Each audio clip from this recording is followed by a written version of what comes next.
Hello everyone, my name is Trinity from Trinity Educational Mission, here to explain the latest research in education. Let me start with a simple question. What do you think when your child keeps saying, "My stomach hurts"? Most parents immediately think about a physical problem. Maybe we should see a doctor. Maybe something is wrong. But the study I'm introducing today asks a very different question. What if it's not the body that's hurting? What if it's the mind? Today's study was recently published in an international academic journal. The researchers examined 47 runaway adolescents living in youth shelters in Busan, South Korea, and interviewed 8 school nurses working in middle and high schools. What makes this study especially interesting is that the researchers didn't just look at depression or anxiety. They explored how adolescents express emotional distress and why many of them fail to receive the help they need. The findings were striking. Many of the runaway adolescents reported experiencing physical symptoms such as headaches, stomach aches, and dizziness without any clear medical cause. Many also struggled with sleep problems and difficulty concentrating in school. But the school nurses shared something even more revealing. They explained that many students who visit the nurse's office are not actually there because they are physically sick. Many young people have a hard time putting their emotional pain into words. So instead of saying, "I'm depressed" or "I'm anxious," they say things like, "My stomach hurts," "I have a headache," "I can't breathe well." One school nurse explained that some students frequently ask to lie down in the nurse's office or request headache medication. But after a short conversation, many of them suddenly begin to cry. What does this tell us? It tells us that young people often express emotional pain through physical symptoms. Professionals call this somatic symptoms. Simply put, it means emotional distress shows up through the body.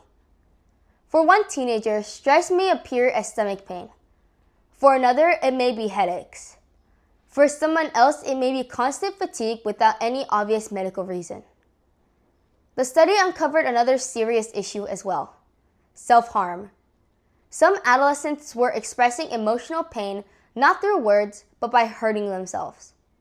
School nurses reported that self-harm was often not a one-time event. Instead, it tended to occur repeatedly over time. The researchers also found something concerning about the digital environment.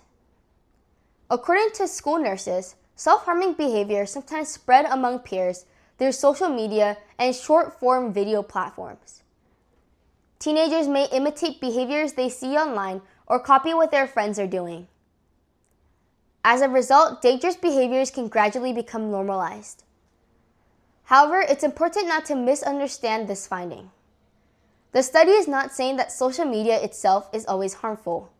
In fact, some adolescents, online communities can provide valuable support, helpful information, and connections with people facing similar struggles. The real issue is not whether a teenager uses social media. The more important question is what kind of content they are consuming and what kinds of relationships they are developing online. Now, there is one important point we should keep in mind.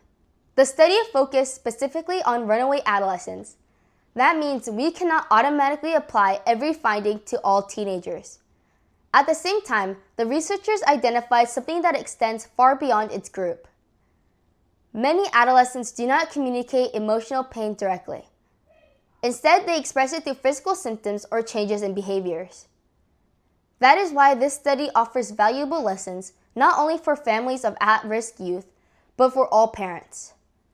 So what can parents do? First, learn to recognize the signals behind the behavior. When a teenager becomes irritable, slams the bedroom door, or withdraws from family activities, many parents focus on correcting the behavior itself. But this study suggests something different. Sometimes behavior is actually a cry for help. Maybe your child suddenly talks less than before. Maybe they complain about physical discomfort more often. Maybe they spend more time alone. Maybe they seem unusually sensitive or stop talking about school altogether. These changes may be more than typical adolescent behavior. They may be warning signs that your child is struggling emotionally. A good parent is not someone who solves every problem. A good parent is someone who notices the signals. Second, Try to have conversations rather than interrogations. When parents become worried, they often start asking questions immediately. What happened at school? Is someone bothering you? Why are you acting this way? But children who are hurting are often not ready to explain. Instead of rushing to solve the problem, start by listening. You might say, "You seem to be having a hard time lately. I care about what's going on in your heart." You don't have to talk right now if you're not ready. Words like these create emotional safety. Many young people begin to open up not when parents offer solutions, but when parents offer a listening ear. Third, help your child develop the language of emotions. The study suggests that many adolescents express distress through physical symptoms because they struggle to identify and communicate what they are feeling. That's why parents can play such an important role. When your child is upset, help them put feelings into words. You seem frustrated. That must have been disappointing. It sounds like you were hurt. I can see why you're worried. Over time, these conversations teach children how to recognize and express their emotions. And when young people can express their feelings with words, they are likely to express them through their bodies. The most important lesson from this study is this: young people do not always tell us they are hurting. Some speak through headaches, some speak through stomach aches, some speak through exhaustion, some speak through anger and rebellion. The problem comes when adults see only the behavior and miss the message behind it. As parents, we often try to fix what we can see, but sometimes what matters most is understanding what we cannot see. And perhaps what your child needs most is not a perfect solution. Perhaps they simply need a parent who says, "I'm here, I'm listening, and you don't have to carry this alone." Before offering advice, spend a little more time listening, because a child's heart often opens not through our explanations, but through our willingness to truly hear them. Thank you for watching. I hope you found this video helpful. Please like and subscribe.